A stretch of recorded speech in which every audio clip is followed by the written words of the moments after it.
Assalamualaikum warahmatullahi wabarakatuh. Sugeng dalu para siswa, wonten ingkang damel menika kepareng Ibu badhe ngandharaken bab ingkang kayut kalian aksara Jawa awit samangke badhe kalajengaken sinau wacana mawi aksara Jawa. Nah, wonten ing video menika Ibu badhe ngandharaken kangge sangu supados para siswa menika saged mangertos bab ingkang kayut kalian aksara Jawa.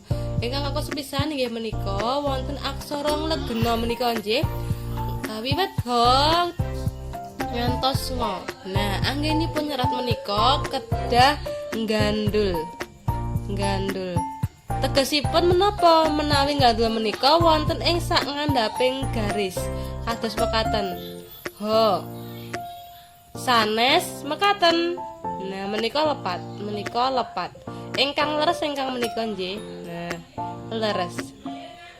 Salajengipun para siswa kasuwun ngapalaken aksara menika supados sakmangke saged gampil anggenipun sinau. Salajengipun menika wonten pasangan. Saben aksara nglegena menika wonten pasanganipun wiwit ho ngantos ngo. Nah, menika inggih kedah dipun apalaken, dipun cermati supados menjing saged gampil anggenipun nyerat menapa dene maos. Salajengipun kangge panganggening aksara mliginipun pasangan menika kedah dipun jumbuhaken menawi pasangan ho lajeng po lajeng so menika jejer kalian aksaranipun. Sak sanesipun menika wonten ing sak ngandhapipun. Salajengipun menika wonten ugi menika nggih menika aksara murda nakata sapa nyagaba menika kangge nyerat nama diri, nama kota lan sapanunggalipun. Salajengipun wonten ugi aksara rekan menika ha za fa za ha menika kangge nyerat basa-basa ingkang saking ngamonco. Artinya apa?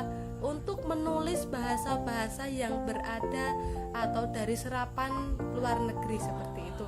Tuladhanipun khotib kados menika. Tembung khotib menika lak mawi ha. Menika nggih panganggening aksara rekan. Nah, khotib menika lak mawi aksara rekan.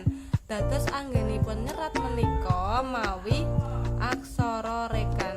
Nah, menika wonten cecek cacah 3 ha lajeng tip.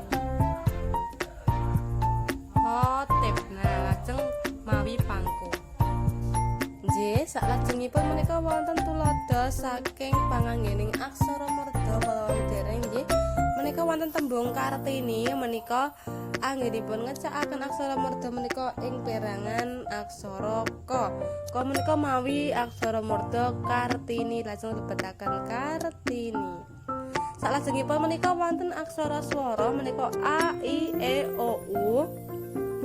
Tuladhanipun inggih menika wonten tembung April menika nggih. Dados a menika madhep piyambak April menika.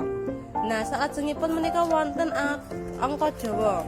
Menika wonten angka Jawa ing aksara Jawa menika wiwit angka setunggal dumugi wonten 0. Nggih, saderengipun nyerat menika kedah ngatosaken menika mawi padha pangkat. Nah, salajengipun menawi badhe nyerat menika kados mekaten. Angka setunggal menika setunggal. Sakmangke wonten ugi menawi 12 tuladhanipun. Nah, menika 12. Lan sapanunggalipun 12 nggih menika tuladhanipun. Nah, sasampunipun menika para siswa ugi kedah sinau utawi mangertosi wontenipun sandangan swara menika wonten u suku. Tuladhanipun buku. Siti menika wulu nggih. Uninipun ungelipun i. Lajeng menika mawi pepet kadosta sepet. Menawi mentaling menika menika sate ingkang t menika mawi taling. Menawi taling tarung menika mawi o soto tuladhanipun nggih. Salajengipun menika wonten ngolelet lajeng po cerek menika re lajeng le khusus utawi mliginipun mawi ngolelet utawi po cerek re. Salajengipun menika wonten cakra lajeng cakra keret lan wonten ugi panjingya utawi pengkalya menika. Lajeng menika wonten wingyan layar cecek lan sak panuwalipun. Lajeng ugi wonten adeg-adeg menika kaginakaken ing sak ngajenging ukara kedah wonten nggih menika adeg-adeg pungkasanipun kedah mawi titik. Menawi sak mangke kok wonten pangku menika ing pungkasaning ukara menika mawi menika ingkang koma. Nah menika mangajaba ingkang kaginakaken kangge ing sak ngajenging tembang. Nah menika kala wau materi bab aksara Jawa mugi-mugi saged dados sangu kangge para siswa sakmangke mangertosi bab ingkang kait kalian wacana mawi aksara Jawa supados gampil anggenipun nyerat menapa dene anggenipun maos. Matur nuwun sugeng sinau.